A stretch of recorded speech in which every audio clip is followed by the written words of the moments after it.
ចេញទៅណាវិញហ្នឹងគាត់ដល់ណាស់ទៀតមកកាប់ទៀតបាត់ទៅយ៉ាងណា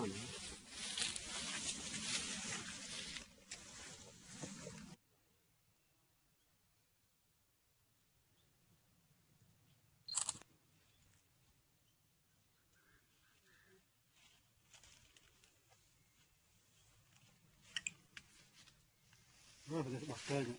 វាទៅវាដល់ថ្ងៃ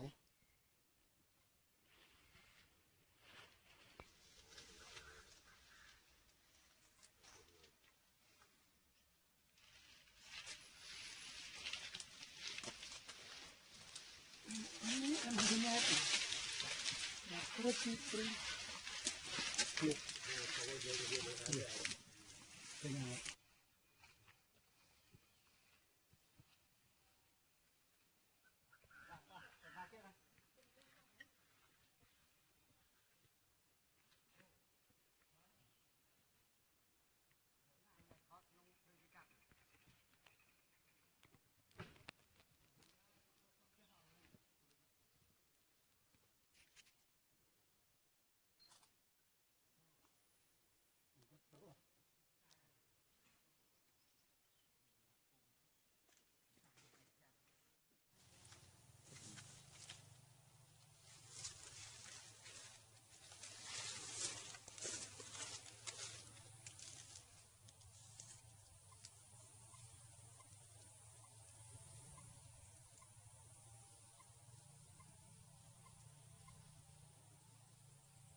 Sangបាទបាទ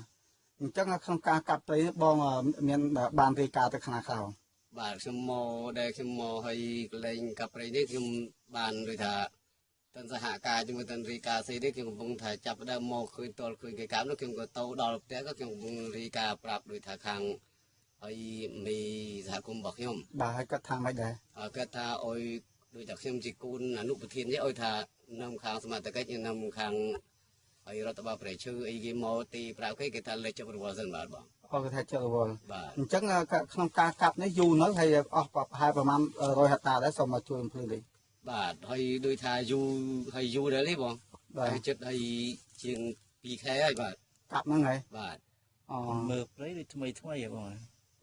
ព្រៃដូចថ្មីហ៎មែនទេដែលអាថ្មីនេះដែលកាប់ហើយត្រឹមតែ2ថ្ងៃមុននេះទេបាទអញ្ចឹងបាទជាប្រមាណទេព្រោះតាមស្មានបងតែតាមស្មាននឹងប្រមាណដែរបងក៏ខ្ញុំក៏បានវែងមើលដែរដូចជាស្មាននោះប្រហែលអស់ប្រមាណ100តាតាមស្មានហើយស្មានទៅប្រហែលបាននឹងប្រហែលដូចថា50តាអីយ៉ាងអត់តែថាឈ្មោះផ្លាយណាមានដឹងឈ្មោះមកពីខាងណាអត់ដឹងឈ្មោះមកខាងណាទេបងពីប្រុសខ្ញុំមកថាគមមែនប៉ុន្តែខ្ញុំអត់ដឹងថាឈ្មោះមកពីខាងណាមកដល់គេរត់បាត់មកដល់ឃើញសកម្មភាពមិនហើយបាទមកដល់ឃើញគេកំពុងតែគេមកដល់គេជួបថាដូចជុំខ្ញុំមានសកម្មភាពកើតឡើងដល់គេថាបែកការងារស្អីទៅគេក៏រត់អស់ទៅខ្ញុំក៏នៅបាត់ដៃទេទៅសុថាទៅប្រាប់ខាងសមត្ថកិច្ចខាងមេខ្ញុំណយបាទអញ្ចឹងបងសំណុំពោមិនដែរបាទសំណុំពោខាងហើយដូចថាខាងដូចថាខាងប៉ុស្តិ៍ប៉ូលីសហើយរដ្ឋបាលប្រៃឈើហើយខាងក្រសួងនេះហើយដូចថាដូចយីឲ្យថាផ្លេចវែងឆ្ងាយមកដូចថាខាងអភិបាលខេត្តអីដូចថាជួយមកទប់ស្កាត់ជួយខ្ញុំផងបាទអូអញ្ចឹង